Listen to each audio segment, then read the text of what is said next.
The best part about doing the system project was having blank pages to fill up with ideas and just weaving a narrative in between fashion, architecture, furniture, all with a youth spirit in mind.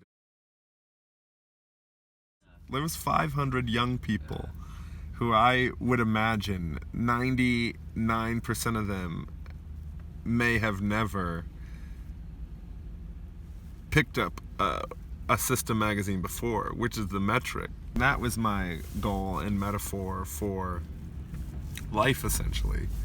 That's where the whole off-white thing, it's my premise, is like joining, figuratively, the tourist and the purist together. The person who sort of super educated in, creative fields, be it art, fashion, architecture, who sort of know the most, and the outside world, and usually that outside world is typically was like older, which is the tourist, the average person on the street.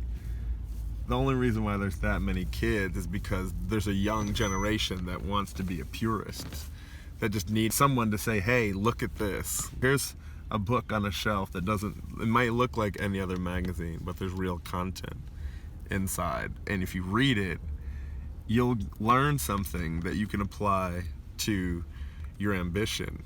Those kids don't know who Jürgen Teller is. But through this moment, he might be the first big photographer they ever knew. That's a good introduction. Rem Koolhaas. 2 kids came up to me, were like, oh, he's my favorite architect. But they're also like, yeah, I listen to rap music too, and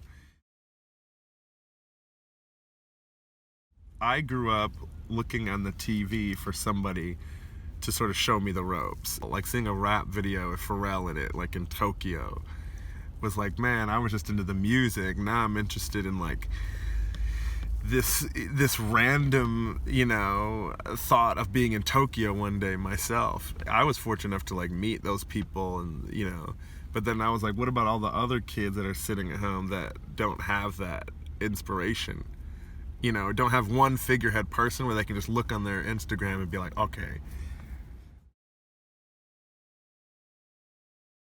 This thing came from me and my friends being like, play rap music with alcohol and then everyone jumping around, or make a t-shirt, and like we would have come and stood in a line like that just for the initial touchdown, and then you might not have seen us again until we had a project. But we knew at one point in our formative creative life we were just like fans of something, and then took that and applied it to our own ambition, and then that's how you end up in London randomly or something like that.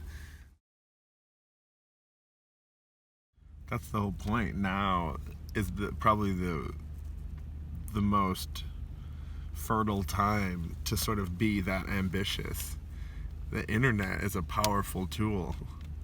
You could literally start a brand with like literally 3 clicks of a thumb. You could probably like be Damien Hirst's studio assistant. It wasn't like that 3 years ago. If someone sits and figures out like what's the next way to evolve the idea of posting images and making something interesting, it can go viral and you can sort of be working at your dream institution. So I believe that. The fact that those kids showed up off of a couple posts on Instagram, like if you can just focus that in the right way with some new ideas,